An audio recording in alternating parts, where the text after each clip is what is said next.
তারা অসংখ্য জিনকে চিকিৎসার জন্য ব্যবহার করে, তাদের থেকে চিকিৎসা নেওয়ার ব্যাপারে কিছু বলবেন? কোরবানির সময় অর্থ, বিত্ত ও প্রভাব প্রতিপত্তির প্রদর্শন প্রকটভাবে লক্ষ্য করা যায়। অনেকের মধ্যেই এই প্রবণতা থাকে বাজারে সবচেয়ে বড় গরু অথবা বড় ছাগলটা কিনবেন।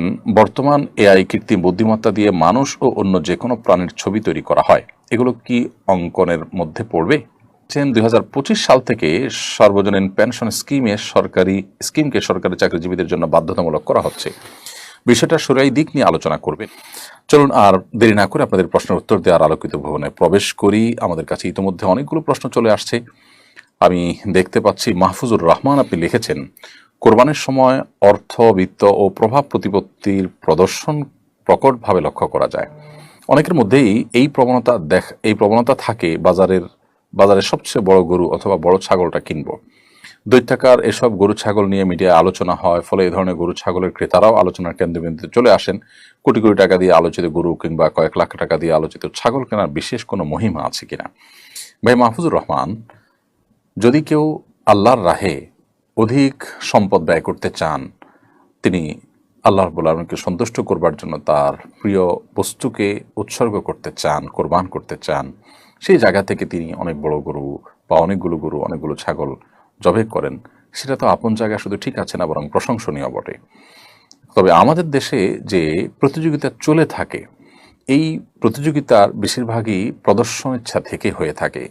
কারণ যারা এগুলো করে থাকেন তাদেরকে আমরা তাদের ব্যক্তিগত জীবন আমরা দেখি যে ইসলামের অন্যান্য বিধিবিধান পালন করার ক্ষেত্রে তারা যথেষ্ট পিছিয়ে, সেরকম কোনো আগ্রহই তাদের মধ্যে দেখা যায় না। এমনকি সাধারণ দান দক্ষিণা করার ক্ষেত্রেও তাদেরকে খুব বেশি একটা আগ্রহ দেখাতে দেখা যায় না। কিন্তু কোরবানির ক্ষেত্রে তারা বিগ বাজেট দিয়ে বড় গরু, অনেকগুলো ছাগল কোরবানি করার যে চেষ্টা করেন, এটি বলাই বাহুল্য যে এটি বেশিরভাগ ক্ষেত্রেই লোক দেখানো হয়ে থাকে, এবং লোক দেখানো যে তার অনেকগুলো প্রমাণ তারা নিজেরাই দিয়ে থাকেন।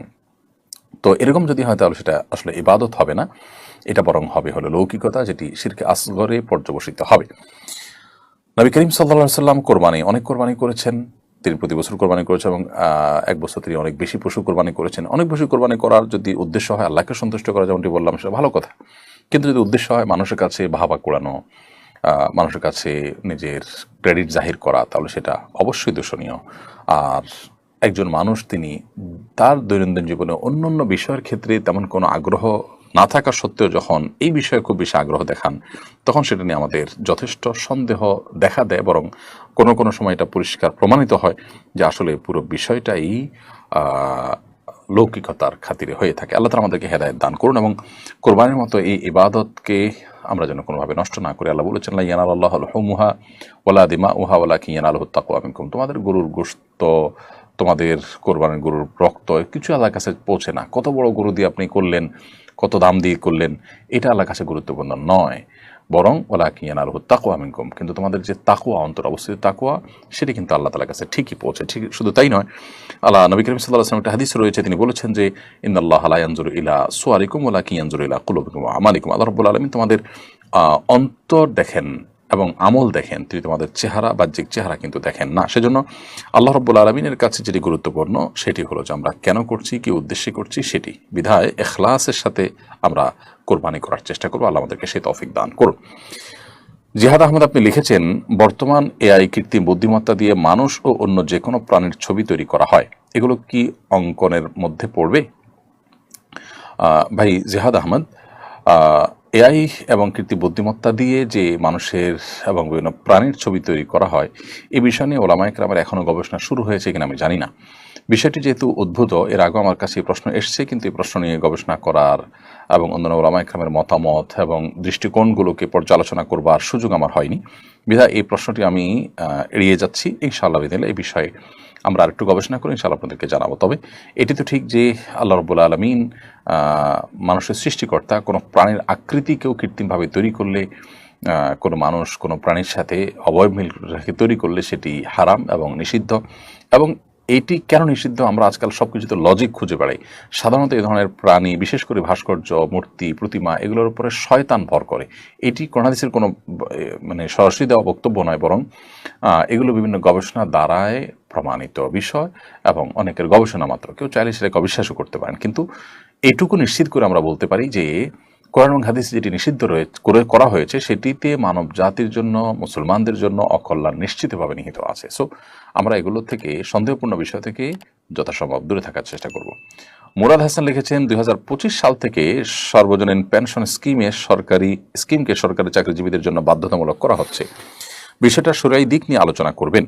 ভাই মুরাদ হাসান, সর্বজনীন পেনশন স্কিম যেটা আমাদের দেশে চালু করা হয়েছে, আমরা এর আগে একটা আমাদের ফেসবুক স্ট্যাটাসের মাধ্যমে জানিয়েছি যে এটি একটি যুগান্তকারী উদ্যোগ, যে মানুষগুলো চাকরি শেষ করে বৃদ্ধ বয়সে অনেকটা নিঃসঙ্গ হয়ে যান বা অনেক সময় বিপদে পড়েন, তাদের আসলে সর্বজনীন পেনশন স্কিমের মাধ্যমে তাদের পাশে দাঁড়ানো বা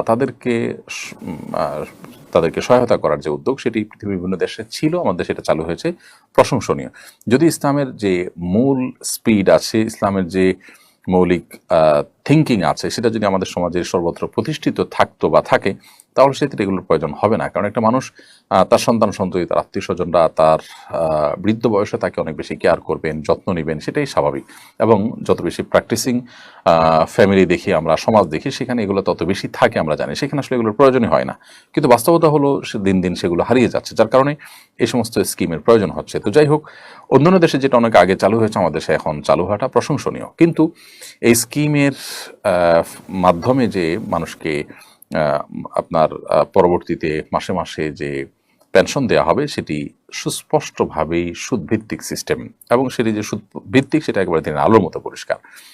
তো যার কারণে এই বিষয়ে আমরা এর আগে বলেছিলাম যে এই স্কিমের মধ্যে যদি একটা সুদমুক্ত স্কিম চালু করা হয়, যেখানে আসলে সরকারের উদ্দেশ্য হাসিল হবে, মানুষের উপকারও হবে, তাহলে সেটি আমাদের এদেশের জনগণের জন্য অধিকতর উপযোগী হবে। বিশেষ করে এদেশের মানুষের মধ্যে সুদের প্রতি ঘৃণা করার মনোভাব রয়েছে অনেক বেশি, যার ফলশ্রুতিতে কনভেনশনাল ব্যাংকগুলো পর্যন্ত কিন্তু সুদী ব্যাংকের বিপরীতে বা সুদী ব্যাংকের পাশাপাশি হলেও, সুদী ব্যাংকিংয়ের পাশাপাশি হলেও ইসলামী ব্যাংকিংয়ের উইং তারা খুলতে বাধ্য হচ্ছে, উইন্ডো খুলতে বাধ্য হচ্ছে।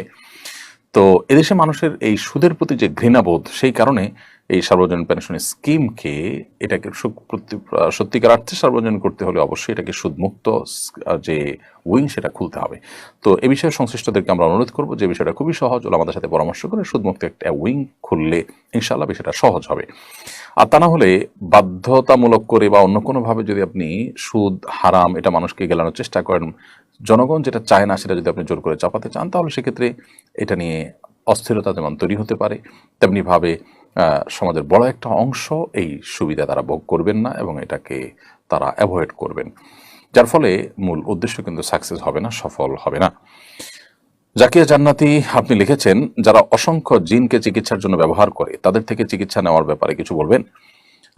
জিনকে বশে রেখে বাধ্য করা এবং তাকে নির্দেশ দিয়ে বিভিন্ন কাজ হাসিল করা, এটি নিষিদ্ধ, যেটাকে ইস্তেআনা বিল জিন বলা হয়ে থাকে। ইস্তেআনা বিল জিনের পরে হাদিসে এবং নবী করিম সাল্লাল্লাহু আলাইহি ওয়াসাল্লামের বহু বক্তব্যে পরিষ্কারভাবে নিষেধাজ্ঞার বিষয়টি আমরা জানতে পারি। বিধায় ইস্তেআনা বিল জিন কোনো অবস্থাতে করা যাবে না, একজন মুসলমান সেটি করবেন না।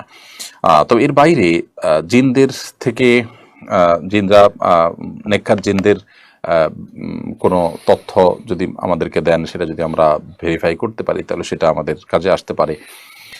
বাট তাদেরকে বশে এনে, তাদেরকে বাধ্য করে, তাদেরকে দিয়ে বিভিন্ন কাজ করানো, সেটা কিন্তু জায়েজ নয়। বিশেষ করে ইস্তেআনা বিল জিন বলা হয়, যেটাকে সুলাইমান সাল্লামের যেটি ঘটনা রয়েছে যে তিনি জিনদের বশীভূত করতেন বা তার বশীভূত ছিল, তিনি মসজিদে আকসার জিনদের দিয়ে তৈরি করেছেন।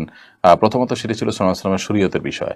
এক নবীর শরীয়ত কিন্তু অন্য নবীর জন্য প্রযোজ্য হয়। আমাদের নবী সাল্লাল্লাহু আলাইহি ওয়াসাল্লামের যে বক্তব্য রয়েছে, যে হাদিস রয়েছে, সেই হাদিসে একেবারে পরিষ্কার, সেগুলোর আলোকে আসলে জিনদের থেকে সাহায্য প্রার্থনা করা যায়।